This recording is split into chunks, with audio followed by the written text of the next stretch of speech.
Coloca. Já. Já.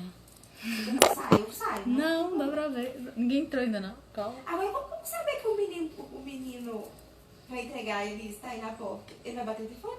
Eu coloquei o telefone, coloquei o e-mail. E-mail? E-mail? Eu coloquei o e-mail, o nome do apartamento. Ah, O cara já entrou. ficou bom, hein? O quê? Essa imagem. É a blusa. Eu tinha que tirar foto dos bastidores. Tira aí, besta. O celular ficou? Ah, Não, sei lá.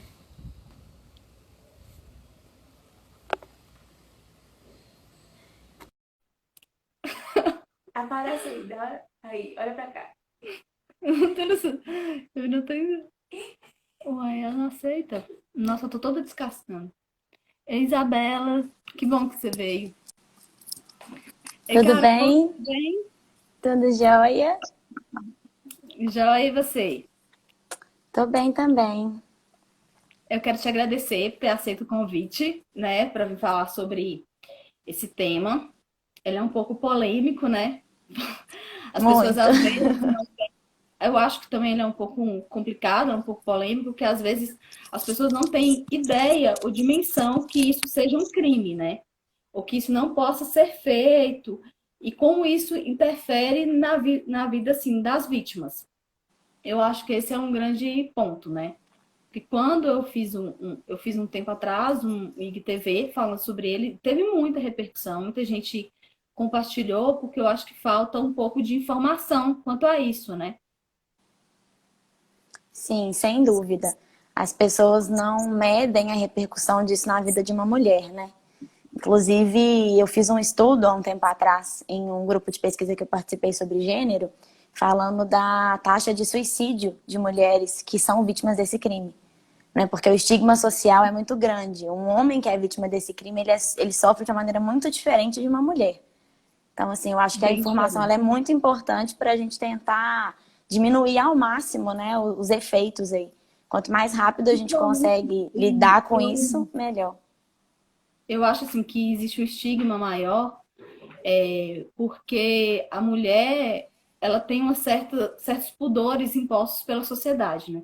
A gente não pode negar que a sociedade é machista e também que existem alguns pudores que são negligenciados, são impostos pela sociedade, né? Então, tipo, se você depende da roupa, depende da posição sexual, a mulher ainda, o corpo e a sexualidade feminina ainda é um grande tabu na sociedade, poucas pessoas falam sobre isso, né? Eu vou até. Então, isso acaba impondo esse medo e essa frustração sobre a mulher diante da pornografia, ou da exposição do seu corpo, da sua vida sexual. Né? E as pessoas têm um certo preconceito com isso e acaba repercutindo na vida, né, das mulheres.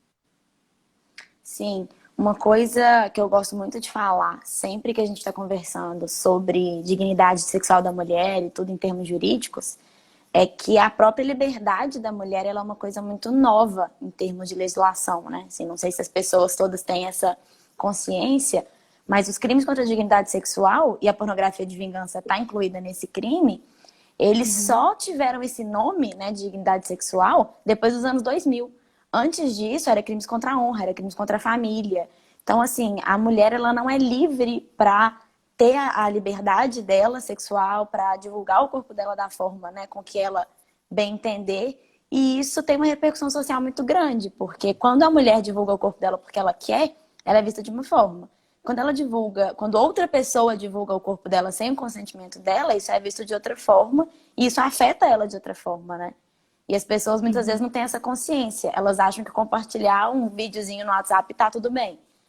Né? Não, alguém já me enviou, então quem tá errado é quem postou. Não sou eu que tô compartilhando o que tô Na fazendo errado. verdade, eu tenho uma crítica, eu já tenho alguns posts, eu tenho vídeos no YouTube que eu falo muito sobre essa questão de vídeo. Eu acho que esse vídeo e compartilhamento de informações é uma coisa muito delicada, sabe? Seja ela pornô, seja ela pornô, seja ela uma fake news, ela tem algumas informações. Você tem que, as pessoas às vezes esquecem que por trás daquilo que está compartilhando tem um ser humano, existe uma história, né? Tanto fake news, tanto pornô, então a gente tem que tomar muito cuidado com a informação que a gente compartilha. Porque por trás daquilo existe uma história, existe uma pessoa, né? E pessoas são formadas por alguns elementos. É formado pela psique, é formado pelo psicológico, é formado pela vida social, é formado pelo íntimo dela. Então, assim, eu acho que as pessoas elas não têm ainda noção da informação que elas compartilham, o peso que isso tem. Eu acho que isso é um grande problema social, sabe? Eu vejo muito isso dentro da nossa família. Às vezes as pessoas compartilham vídeos, informações nas redes, no WhatsApp, sem nem pararem para pensar o que elas estão compartilhando, se aquilo é verdade, se aquilo vai afetar alguém, entendeu? Então eu acho isso um Sim, sério problema, essa questão de WhatsApp. Eu acho fundamental ter rede social, não sou contra, eu amo, eu acho uma forma excelente de comunicação, mas eu acho que essa questão de compartilhamento e difusão de informação é um calcanhar de Aquiles das redes sociais, né? Eu sei que as empresas que administram essas redes sociais, elas tentam, do jeito que elas podem, rastrear, né, essas informações, apagar ela, mas nem sempre é tão fácil. Nem sempre é uma sim, maneira boa, nem sempre consegue hackear, nem sempre consegue ir atrás. E até que eles consigam ir atrás e apagar tudo isso, ou difundir, ou descobrir quem são essas pessoas, demora muito tempo. E isso já causou sérios prejuízos, né?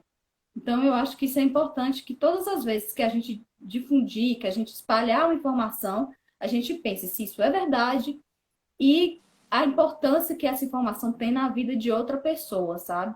Esses dias eu vi um post da Manuela Dávila, não é uma questão política, não é isso, mas ela fez um post falando o seguinte, que as pessoas não têm consciência e quando compartilham fake news sobre ela, porque ela é uma pessoa pública, né? Ela foi candidata, ela é deputada, ela é uma pessoa pública.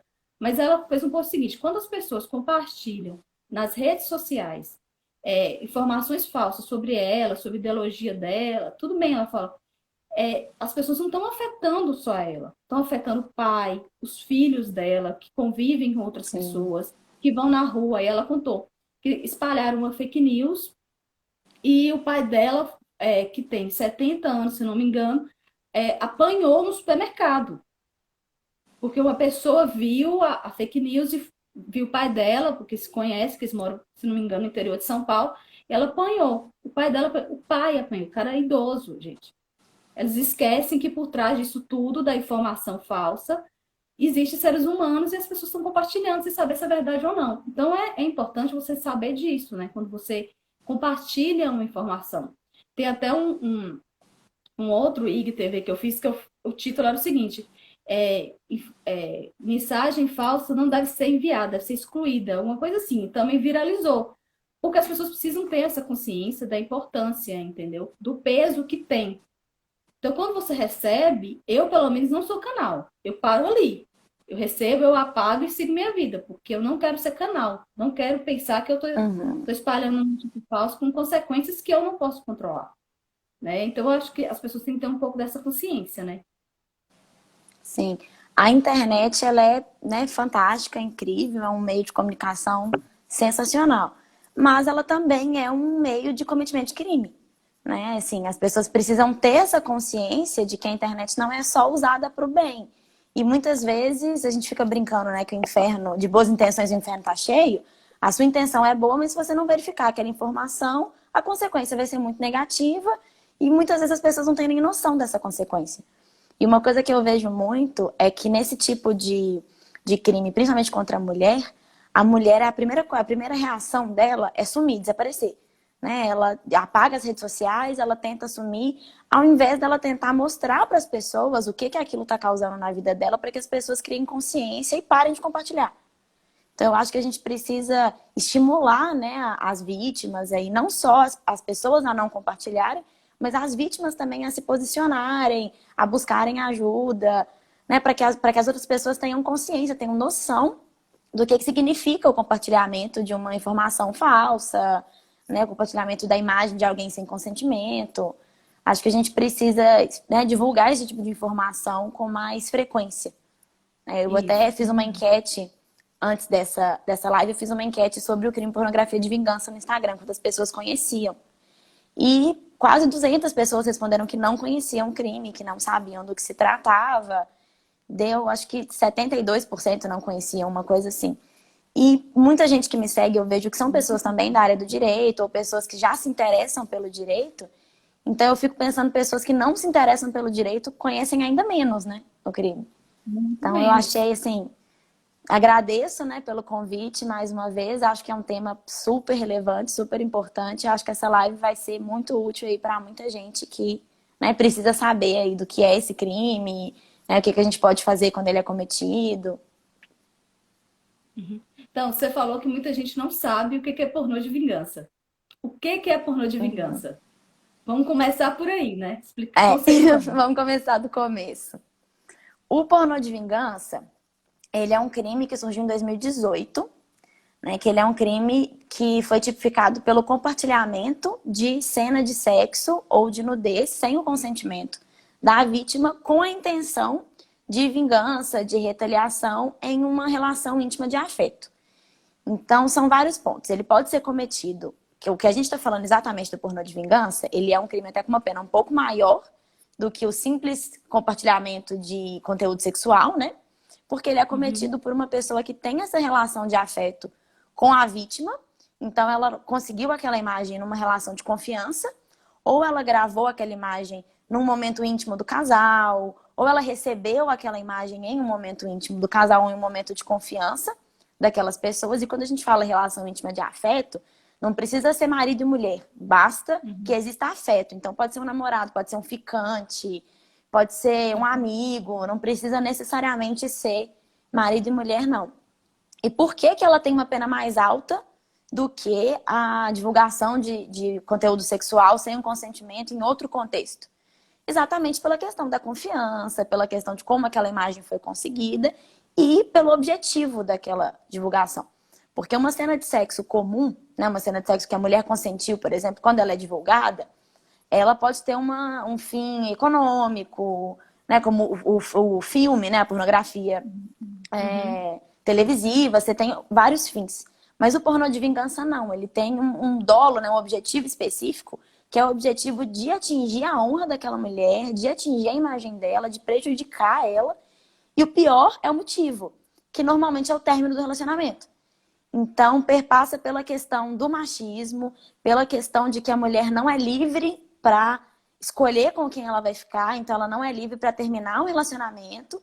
E por ela não ser livre para terminar o relacionamento, caso ela termine, né, o companheiro, o homem, ou até mesmo a mulher, existem relacionamentos abusivos aí, homoafetivos, É eles têm importante esse falar objetivo de afetar a honra da mulher, né, divulgando esse tipo de conteúdo que foi obtido em um momento de confiança.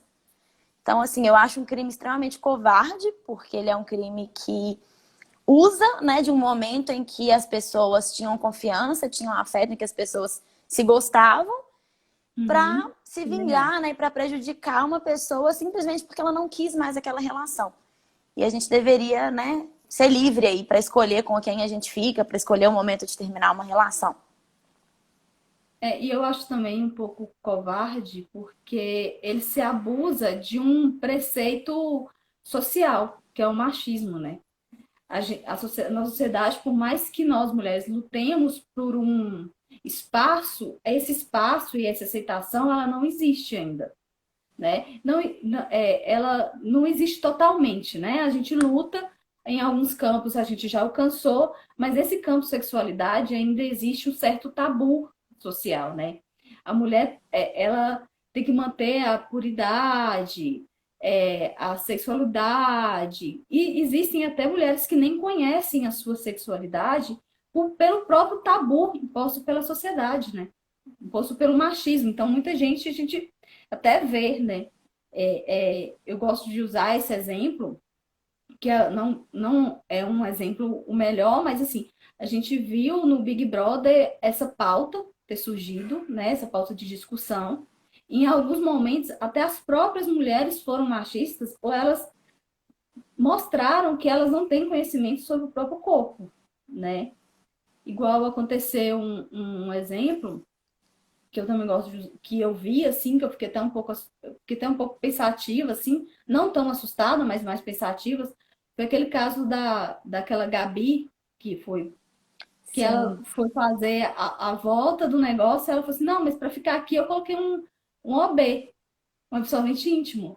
E aí Uhum. tinha duas médicas na casa, uma até cuida, né, dessa parte sexual feminina, até ginecologista, ela falou, não, mas são entradas diferentes. Ou seja, ela não sabia que ela tinha duas entradas, que ela tinha dois buracos, né? Então, ou seja, ela nunca se tocou.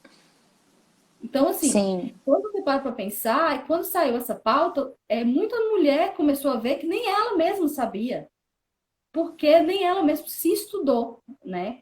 Porque às vezes nem nas próprias escolas é ensinado sobre a sexualidade feminina, sobre o órgão feminino. Se estuda muito sobre o órgão sexual masculino, mas se pouco se fala sobre o órgão feminino, né?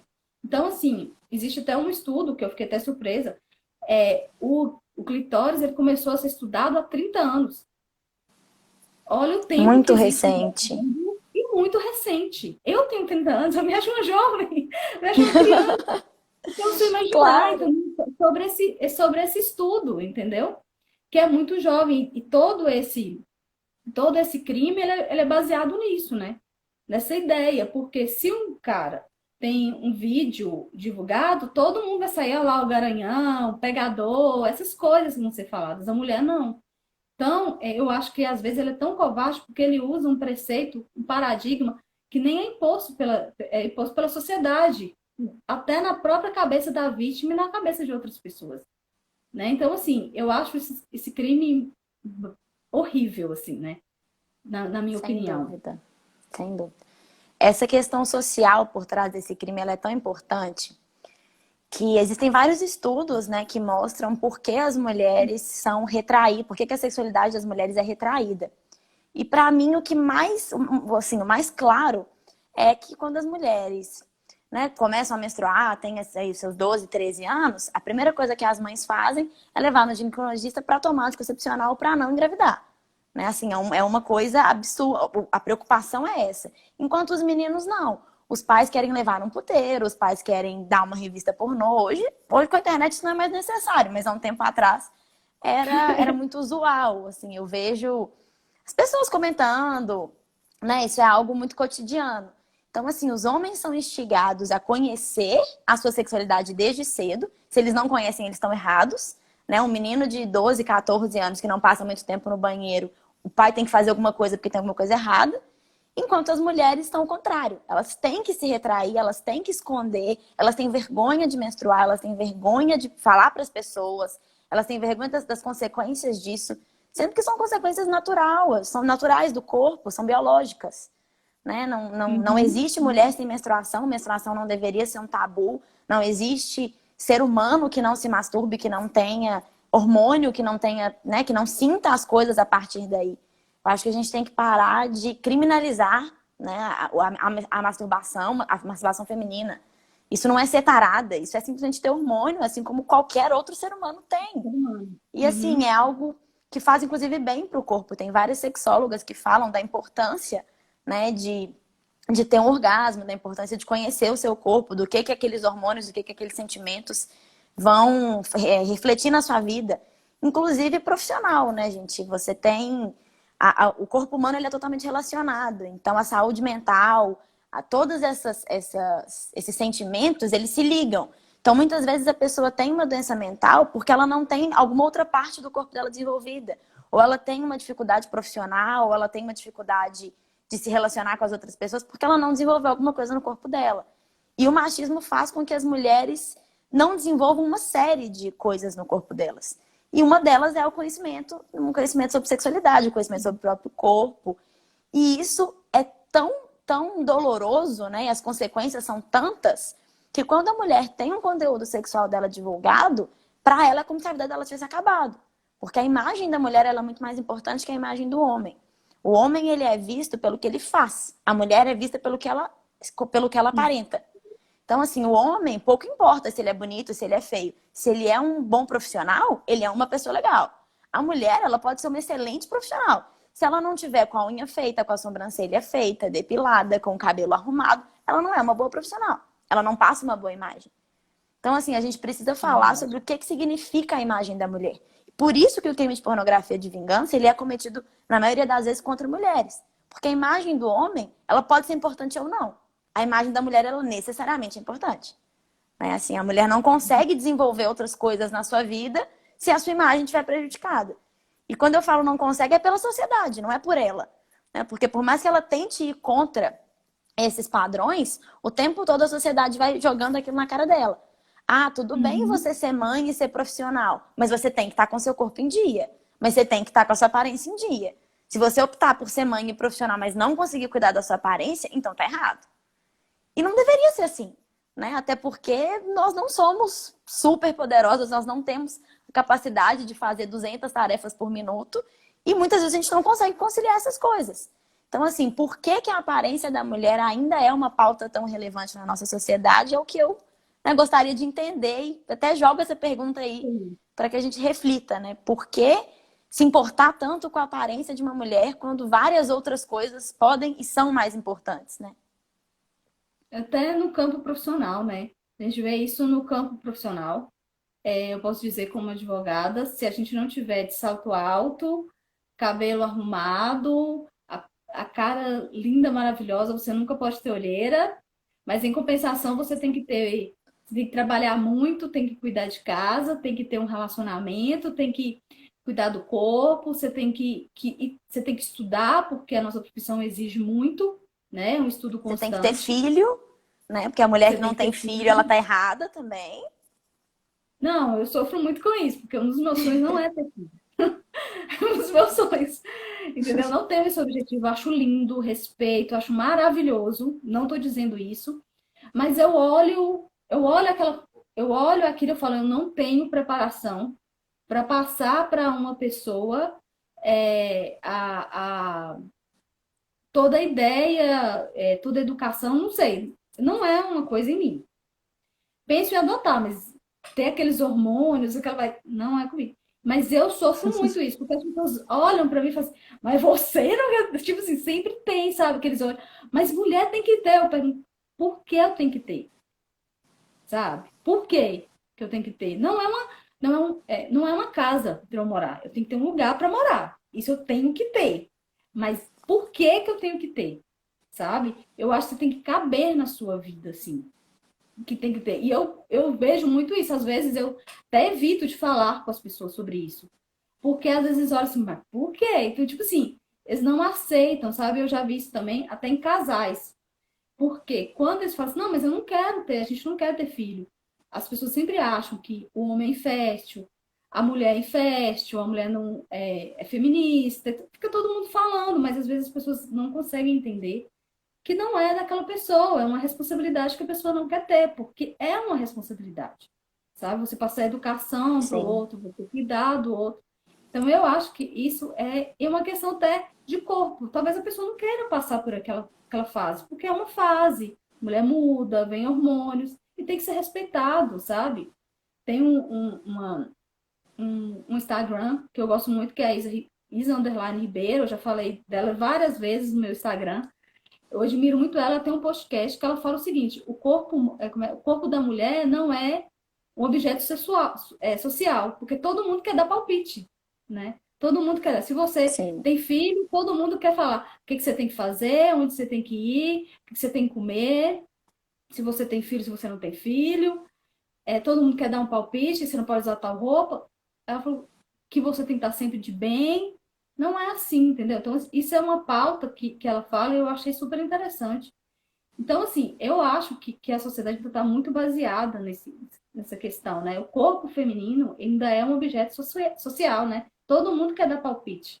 E a gente tem que ser vista Sim. sempre, voltando naquela questão de estar sempre bem arrumada, bem maquiada. Às vezes você faz porque você gosta, às vezes você faz porque você não gosta. E tudo bem, né? Isso não devia ser imposto. Isso não devia ser uma questão imposta, devia ser uma questão de escolha, né? Pelo menos é o que Sim. eu penso, né? Carol, e se a mulher foi vítima disso, o que ela pode fazer? Olha, o que eu sempre falo né, para as minhas clientes, eu já tive clientes em casos de pornografia de vingança e outros tipos de violação, né, em meio digital, eu falo o seguinte, a primeira coisa é guardar as provas, né, tirar os prints, é salvar né, depende do meio que aquilo foi enviado, mas é salvar da forma que ela conseguir. E o que eu sempre indico para as mulheres, e eu gosto muito de falar isso, é levar isso num cartório e fazer uma ata notarial disso. Porque quando você leva esse print, esse e-mail, né, essa conversa de WhatsApp, esse grupo para o cartório, o tabelião de notas ele vai dar fé pública para aquilo ali, ele vai conferir a veracidade, vai dar fé pública. Então vai ser mais difícil daquilo ser desconstruído depois, no momento de denunciar. E é o que o agressor, né, o que a pessoa que cometeu o crime vai tentar fazer. Vai falar que não é verdade, vai falar que não enviou, vai tentar esconder de onde foi enviado. E com a ata notarial, a mulher tem uma garantia ali. Depois dessa fase, né, de produção de provas, ou paralela a essa fase, é a denúncia. Aí a denúncia é procurar, né, uma delegacia de polícia. Em caso de pornografia de vingança, eu sempre recomendo uma delegacia especializada da mulher, pelo tratamento, né, que a mulher vai ter lá. É claro que as delegacias não são 100% o que deveriam ser, então não significa que ela não vai ser revitimizada lá dentro, mas tem uma probabilidade um pouquinho menor, né, e uma possibilidade maior dela ser recebida aí por mulheres e tudo.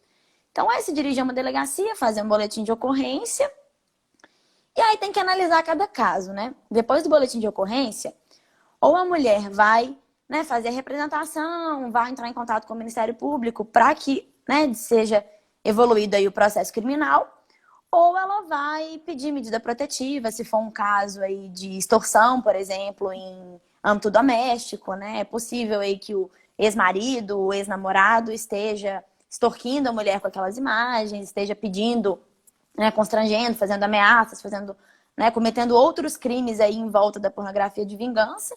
E aí é sempre possível pedir medida protetiva, né, pedir as medidas da Maria da Penha, que podem ser aplicadas, né? Os crimes, eles não precisam ser físicos, eles podem ser por meio digital, inclusive, né? Você que trabalha aí especializado em crime digital vai saber até falar disso melhor do que eu. Então, o caminho é sempre esse, né? De maneira bem resumida, guardar as provas e procurar a autoridade policial para denunciar, para fazer o boletim de ocorrência. Eu sempre falo com as pessoas quando elas vão unir, um detalhe que você falou de ir no tabelião, quando as pessoas, pego um crime digital, algum fato digital, eu sempre aconselho as pessoas a procurarem a cartório notarial, porque para dar essa fé pública, né, de certeza, que dá mais veracidade. O que acontece? As pessoas me perguntam assim, mas não dizem que o Instagram consegue rastrear, tal, mas o que eu explico? O WhatsApp, principalmente, ele existe, né, a criptografia ponta a ponta, que ele ocorre de não conseguir modificar a conversa. Tanto que quando você apaga, aparece a mensagem, porque provavelmente eles guardaram em algum servidor. Só que o que eu falo, e quando você encaminha, eu falo o seguinte, quando encaminha, aparece lá encaminhado, que eles conseguem rastrear. Só que para você conseguir rastrear isso tudo, demora muito tempo.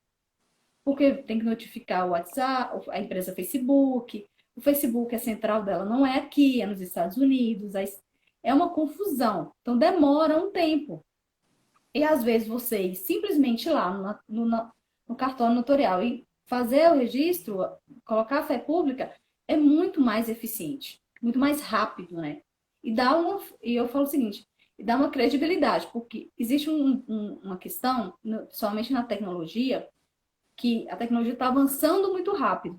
As provas estão avançando, as coisas estão acontecendo no meio digital muito rápido, né? Às vezes muitos crimes.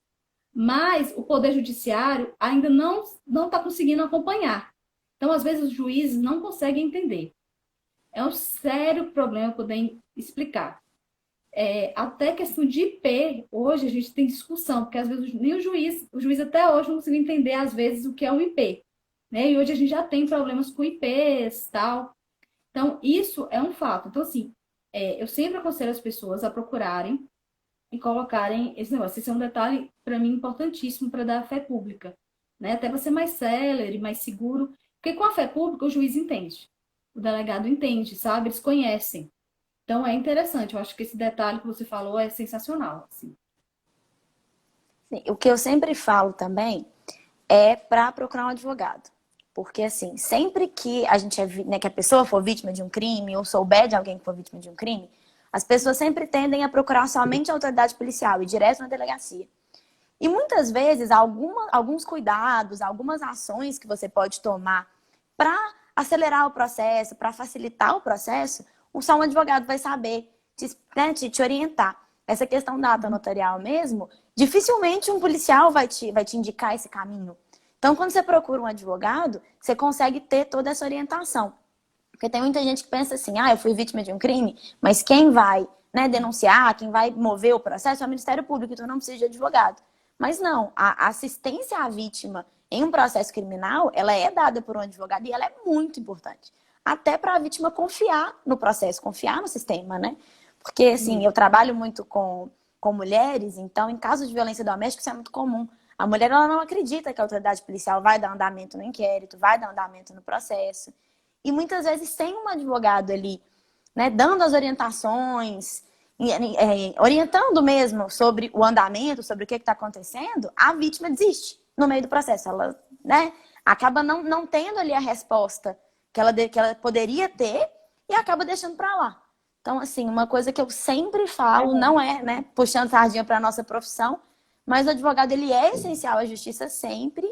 E acho que qualquer vítima de qualquer tipo de crime tem que procurar um advogado para entender o melhor caminho naquele caso. A ata notarial mesmo, a gente tem, né, que divulgar esse tipo de canal, porque eu acho que é assim, uma revolução, né, vamos dizer assim, do novo CPC de 2015, e que foi, assim, super vantajosa, porque em vários processos, até que não envolvem crime, né, em processos civis, processos de família, às vezes a gente precisa provar alguma coisa que foi conversada por e-mail, por WhatsApp, e que essa prova no meio judicial demoraria muito tempo para ser produzida, e com a ata notarial você consegue dar credibilidade ali rapidinho. A ata notarial tem muitos cartórios aqui em Belo Horizonte que é possível fazer de um dia para o outro. Então, assim, às vezes você consegue fazer ela na hora, já aconteceu, né, que eu precisava com mais urgência. Conversei no cartório, eles conseguiram fazer a ata no mesmo dia. Então, assim, isso tem que ser divulgado, né? As vítimas têm que ter conhecimento realmente de que existem outros caminhos aí, que não é simplesmente ir na delegacia, que você tem outras coisas aí para serem feitas, e que o advogado, ele é o profissional mais indicado, né? Para te orientar, para te auxiliar nesse... Né? E tem alguns passos do processo, alguns termos jurídicos que a gente pode usar, alguns remédios, algumas coisas que nós estudamos, né? Que nós advogados sabemos. Eu não vou dizer tanto eu, porque eu atuo um pouco menos em crimes, né? Eu atuo mais na área de proteção de dados, mais na área mais civil, assim. Então, assim, mas existem termos, mas você com certeza conhece muito mais do que eu. Então, assim, o que acontece? Essas questões, elas são importantes, né? Porque às vezes é um termo que tem que falar, é uma medida que a gente sabe que tem que tomar, é um jeito de falar, é tipo assim, vou entrar com tal petição, vou.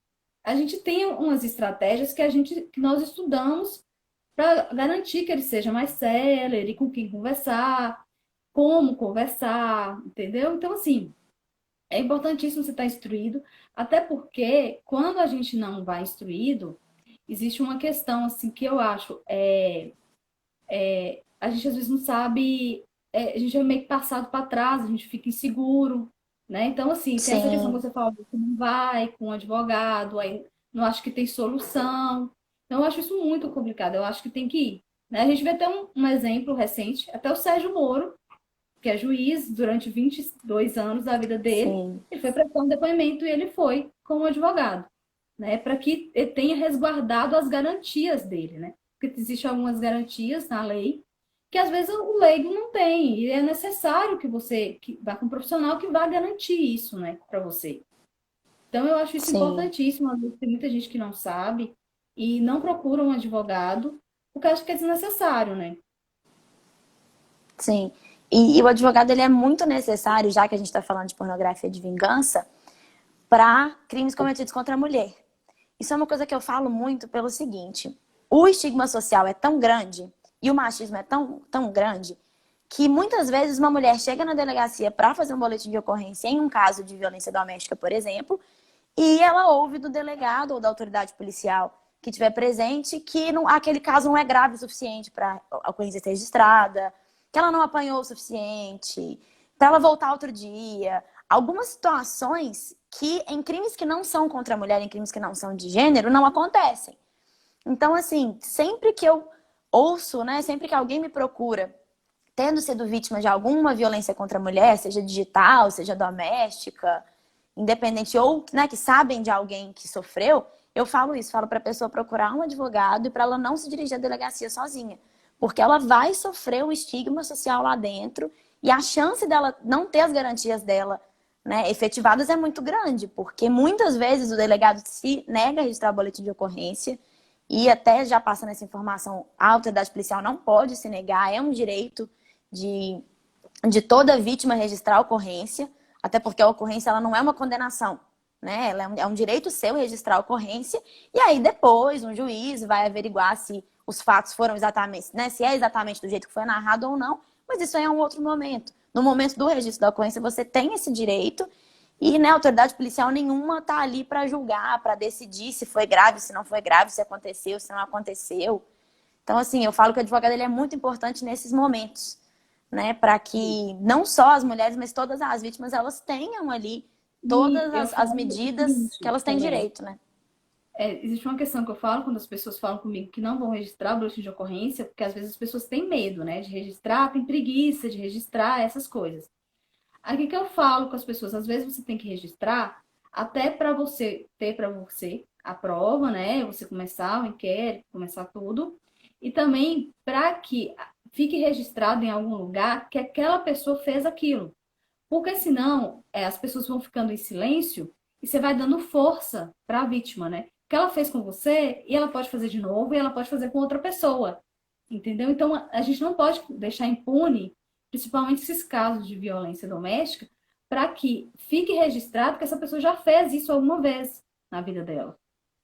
Entendeu? Fique comprovado que ela Sim, fez isso, porque senão a pessoa vai fazendo, aí ela não vai escondendo, o outro vai escondendo, a outra vai escondendo, a outra vai escondendo, até que uma hora ela vai bater ou vai matar alguém, né? Por quê? Porque sim, você podia ter prevenido, ter feito a denúncia de um grito que ele te deu, uma vez que ele tentou te bater. Por isso que eu acho importante registrar o BO, entendeu?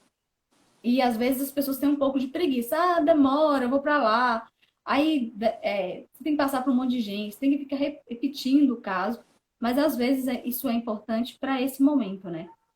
Para o agressor, ou o agressor, a pessoa que publica, né, uma foto dessa, ela é um agressor. Porque o agressor, para ele poder frear ele, né? Ele vê que não vai ficar impune. Existem medidas para aquilo, né? Às vezes as pessoas sim. precisam dessa coragem. E uma coisa que eu acho muito importante a gente falar aqui também é sobre os prazos, porque tem muita gente que demora, espera muito tempo, espera passar um ano, espera, né, o crime se repetir para registrar a ocorrência. E existem alguns prazos, né? Infelizmente, uma frase muito comum no direito é que o direito não socorre a quem dorme. Então, assim, foi vítima de um crime, sabe de alguém que foi vítima de um crime, vai diretamente na delegacia, não espera o tempo passar, ou já procura um advogado, porque alguns crimes, né, crime contra a honra, por exemplo, se a denúncia, né, não for feita em 6 meses, a pessoa não vai poder ser punida mais. E esses 6 meses não é 6 meses para você fazer o boletim de ocorrência, é 6 meses para o Ministério Público denunciar. E para o Ministério Público denunciar, para as pessoas que não são do direito, né, terem essa noção, você tem que fazer o boletim de ocorrência, a autoridade policial vai tomar conhecimento daquele fato, vai começar a investigar, né, vai abrir um inquérito policial, e só depois que essa investigação for concluída é que o Ministério Público vai poder denunciar. E você tem 6 meses para fazer isso tudo. E a gente sabe que, infelizmente, no nosso país, algumas coisas demoram muito. Né? Existe aí uma morosidade das autoridades que a gente precisa correr atrás. Então, assim, eu falo muito isso para as pessoas. Foi vítima de um crime, denuncia, vai direto na delegacia, faz o boletim de ocorrência, não espera o tempo passar para você, né, ter o seu direito realmente socorrido. E por isso que eu falo que o advogado é tão importante no momento do boletim de ocorrência. Porque por mais que ele não seja obrigatório, né, você pode registrar uma ocorrência sem o advogado, com o advogado vai pegar o número do boletim de ocorrência e vai poder acompanhar. Vai poder ligar para a delegacia, vai cobrar do delegado, e aí, como é que está o inquérito, como é que está a investigação, vai cobrar esses prazos, porque existem prazos. Os policiais eles não podem investigar no tempo deles. né? Existem alguns prazos que eles têm que cumprir e o advogado sabe disso e vai poder te orientar. E tem um outro lado também, já que a gente está falando de pornografia de vingança, que é o estado emocional da vítima. Então, muitas vezes é muito doloroso para a vítima correr atrás disso tudo sozinha, né? Ficar ligando na delegacia ou até mesmo ir até a delegacia sozinha, tudo isso é um desgaste emocional muito grande. Provas, as imagens, né? Sim, para Acaba uma pessoa que já pesando. está sofrendo, né? Porque a pessoa já está sofrendo ali. E no caso da pornografia de vingança dos crimes digitais, a repercussão é muito maior.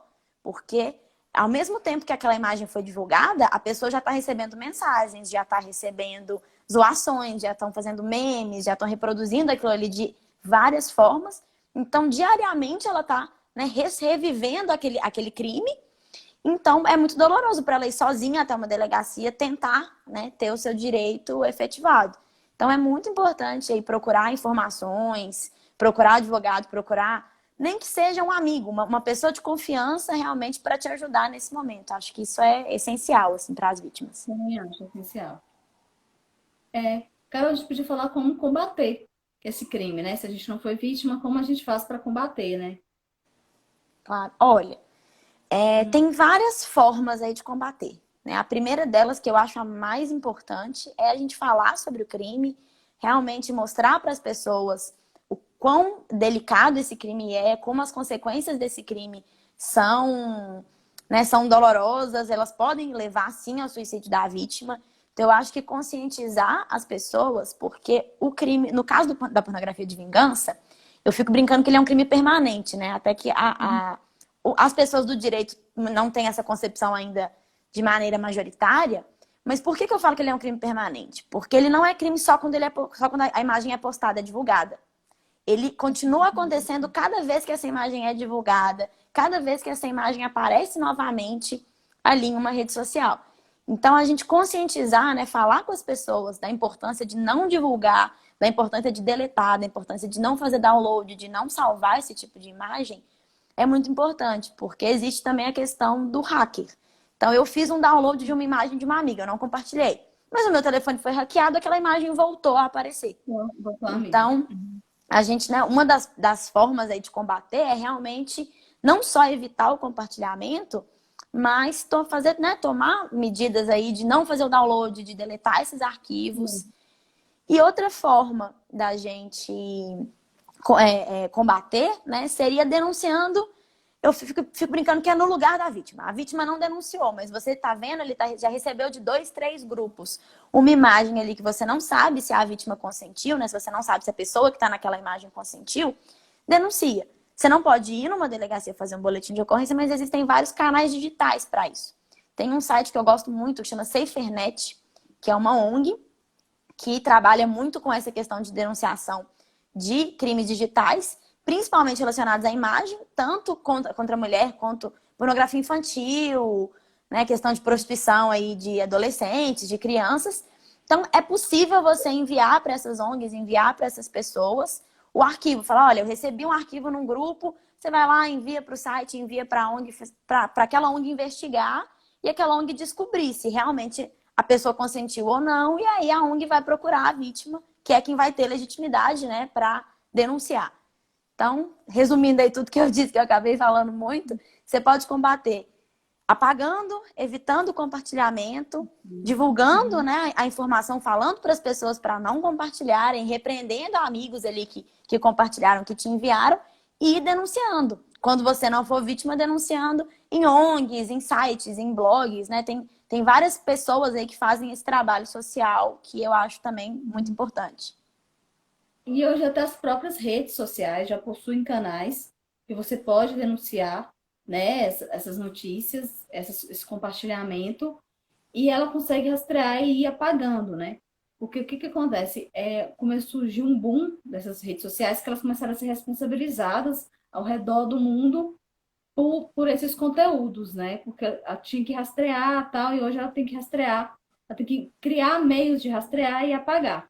Então, ela sofreu um boom até de indenizações. Então, por isso, hoje, as redes sociais até possuem canais que você pode denunciar quando você vê essas imagens, né? É até importante que você... E eu acho que se você puder usar todas as formas de denunciar, ainda melhor, né? Se você conseguir denunciar para todas, eu acho que alguém vai tomar uma atitude um pouco mais rápido, né? Tomando essa atitude, a gente consegue cortar esse mal e diminuir essas consequências, né? Sim. E uma outra coisa que eu acho também muito importante, principalmente quando a gente fala de pornografia de vingança, né, que tem como alvo a mulher, é a questão de apoiar a vítima.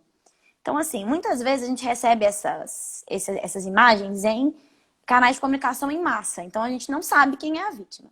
Mas quando acontece próximo da gente, chama essa pessoa para conversar, mostra para ela que não é culpa dela, fala para ela que tá tudo bem, porque a gente pode evitar aí um agravamento dessas consequências. Sim, são casos, não são poucos os casos, né, de mulheres que suicidam, de mulheres que alteram sua vida inteira, mudam de cidade, perdem emprego, né, perdem, às vezes, curso, tá no meio da faculdade, deixa o curso, abandona o curso, abandona a faculdade.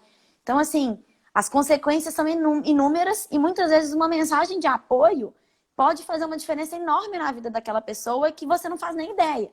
Então, assim, do mesmo jeito que a rede social ela pode ser usada de uma maneira negativa, a gente pode e deve usá-la de uma maneira positiva.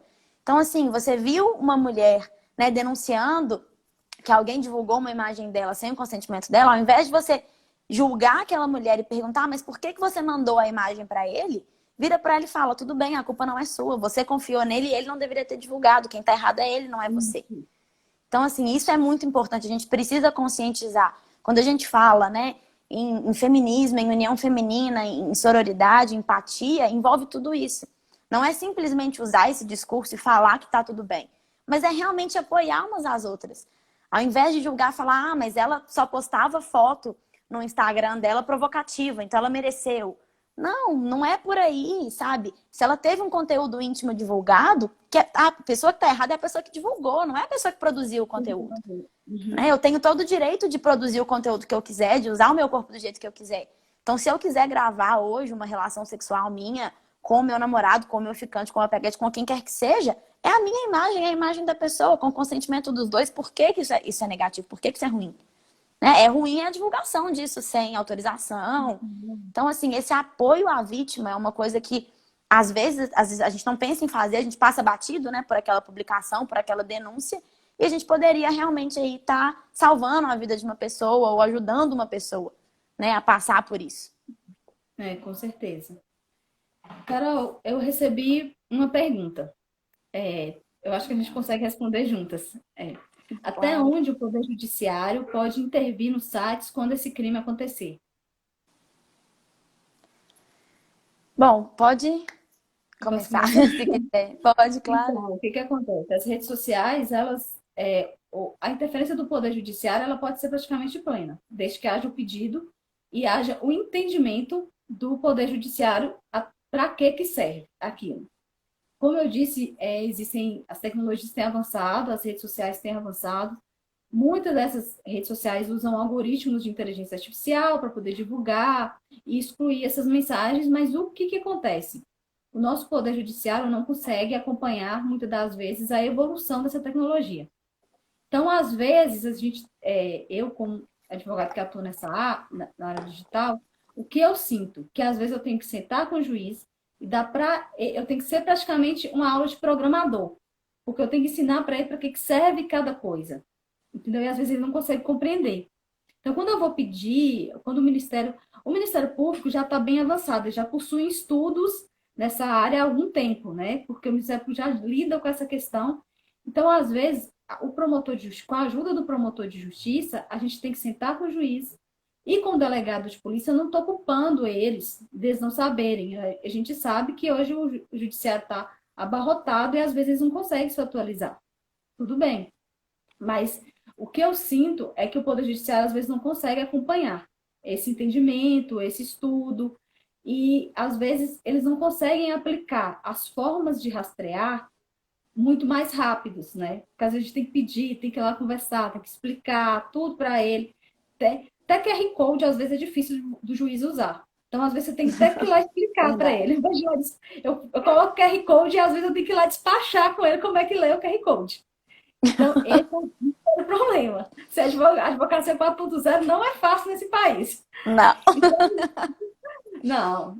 Ai, o visual LOL que me diga. Mas assim, o que eu conto é o seguinte: o Poder Judiciário ele pode intervir onde ele quiser, entendeu? As redes, como eu disse, hoje as redes sociais até têm canais para combater esse tipo de conteúdo, porque ao redor do mundo eles começaram a possuir intervenções e multas por não apagar esse conteúdo, porque no início eles não se diziam responsáveis, né? No início, o Google, vou dizer os nomes assim, o Google, o Facebook, eles diziam que eles não eram responsáveis, que não tinham como deletar, não tinham como rastrear.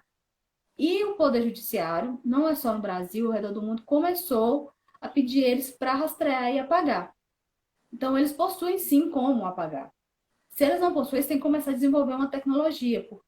Até porque o Marco Civil da Internet, ele proíbe, né? E tem um artigo que fala que é responsabilidade deles rastrearem esses conteúdos.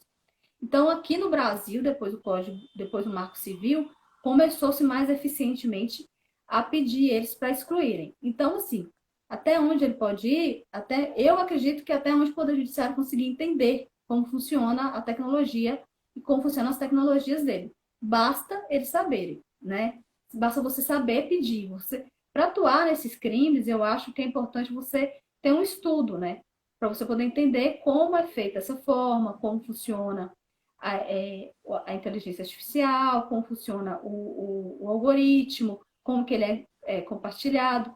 Quando for em WhatsApp, compreender como funciona essa criptografia, né, essa sequência de códigos que rastreia a mensagem. Toda mensagem dentro do WhatsApp, ela recebe um código, né? Então você consegue rastrear essa mensagem. Então eu acho que isso é importante. Eu acho que o Poder Judiciário ele tem a arma, né? Você compreendendo, ele pode intervir onde for. Mas hoje já existem entendimentos jurisprudenciais que as redes sociais são obrigadas a excluir esses conteúdos. Mas desde que você, já existem outros entendimentos que falam o seguinte: o juiz, a vítima, ela tem que indicar onde está esse conteúdo. Por isso que é importante você juntar as conversas de WhatsApp com fé pública, porque você vai mostrar onde está esse conteúdo, que página está, onde foi postado, que dia, que horas, para a rede social poder rastrear, porque também é uma coisa que o Poder Judiciário fala e as redes sociais têm razão. Olha o número de pessoas que estão. Se você não for lá e mostrar para ela, olha, aconteceu no perfil de fulano, no dia tal, ele compartilhou isso, e esse daí pulverizou, povoou a internet, ele também não vai saber, né? Porque aí vai ter que entrar todo mundo que é do ciclo de amizade, todo mundo que se chama José, você fala assim, José compartilhou tal dia.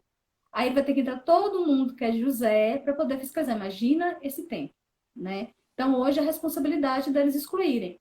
Mas já existe jurisprudência falando o seguinte: para você pedir a exclusão, você tem que falar em que página está, em que lugar e que dia que foi compartilhado. Um outro exemplo é no Google, né? O Google, às vezes, você compartilha essas informações, essas imagens, e elas estão indexadas no Google. Mas o que o Google fala? Eu não consigo pegar página por página que está no meu site de busca, porque o que acontece?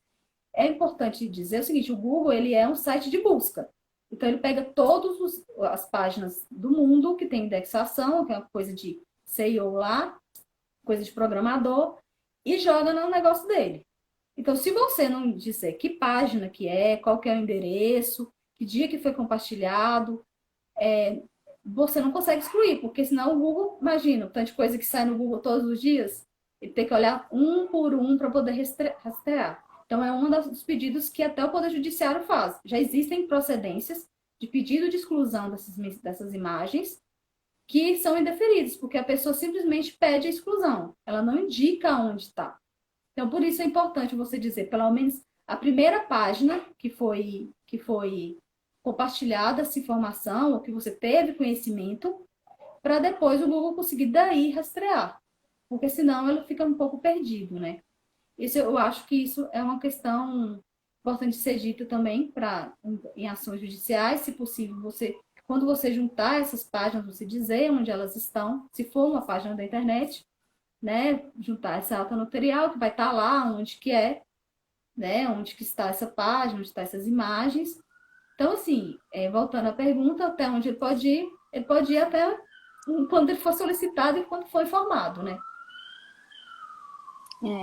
É bem por aí. E nessa questão de indicar a página e tudo, é que eu falo da importância do advogado especializado. Uhum.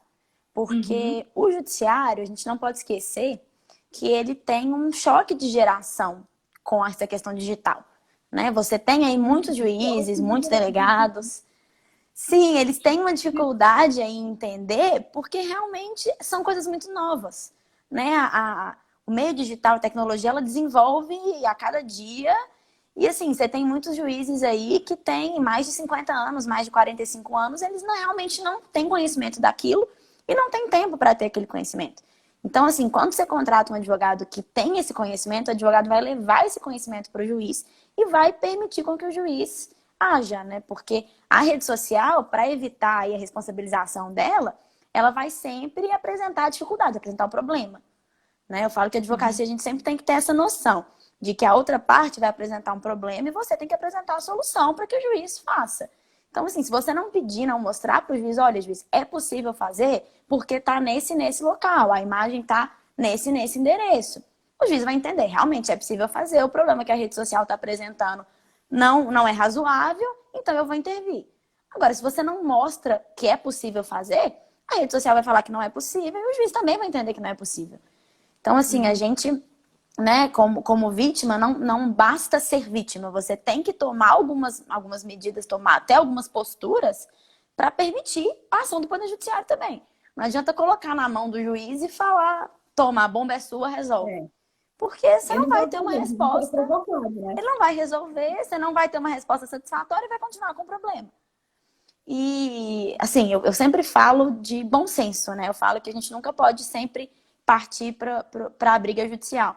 Então, assim, sempre que você tiver um problema, tenta conversar com a página, tenta conversar com a rede, sabe? Assim, o Instagram, o Facebook, eles já têm, né, os canais de denúncia, e nesses canais a gente sempre tem, muitas vezes a página não é excluída de cara, mas a gente sempre tem uma resposta. Eu já precisei denunciar o Instagram e eu tive uma resposta da rede. Então, assim, tenta conversar, tenta resolver. Eu fico brincando na boa primeiro, né? Porque às vezes você Não consegue tem isso. resolver mais rápido e com menos desgaste. Porque, assim, a rede social, quando ela gera problema, já é um desgaste enorme. Porque ela tem proporções imensas. Você nunca sabe que tamanho aquilo ali vai criar, né? Qual vai ser a proporção daquilo. 1.000 pessoas vão ver, 100.000 pessoas vão ver, 1 milhão de pessoas vão ver. Você não sabe. Então, quanto mais rápido você tentar resolver, melhor. Né? E quanto mais conhecimento você tiver da área, mais rápido você vai conseguir resolver. Porque mais rápido você vai Isso. conseguir apresentar a solução para o juiz. Né? Aquilo que você estava falando de mostrar, né, despachar com o juiz para explicar o que é um QR Code. Gente, isso assim, infelizmente é muito comum. Né? A própria ata notarial, que é algo feito por um tabelião de notas, né, que tem a sua importância e já reconhecida há muitos anos, né, já é algo tradicional no direito, você ainda tem que bater o pé para explicar, olha, juiz, o tabelião, ele conferiu o e-mail, ele conferiu que isso é verdadeiro, né? Eu falo que a gente tem que ficar chovendo no molhado porque realmente é uma questão muito nova. Né? Por isso que é É. tão importante a gente falar disso, para que isso chegue cada vez mais, E né, mais pessoas, né? pra isso. Tem Carol, uma pessoa aqui falando a Bela pediu para você falar um pouquinho de tutela antecipada nesses casos. sim. Olha, a questão da tutela antecipada, ela sempre pode ser solicitada quando a gente tiver urgência, né, tiver necessidade, ou tiver um perigo de dano ao objeto do processo. O que é isso? Eu fiz um processo, né, eu juizei uma ação pedindo para excluir uma imagem minha da internet, porque essa imagem está me causando prejuízo. A demora naquele processo, ela pode fazer com que aquela exclusão nem seja necessária mais. Porque com o tempo aquilo ali já foi esquecido, o dano já foi feito e não tem mais por que aquela ação existir. Então, a Uhum. tutela antecipada, ela é nesse sentido. Você pede ali com uma urgência para que aquele pedido seja concedido. Muitas vezes, a gente fala até, né, inaltera partes, que é sem a Deixa outra eu falar, parte a se gente vai manifestar. sair. Porque você A gente precisa. vai sair. Você quer voltar e terminar? A gente vai voltar em 20 segundos. A gente vai cair em 20 segundos.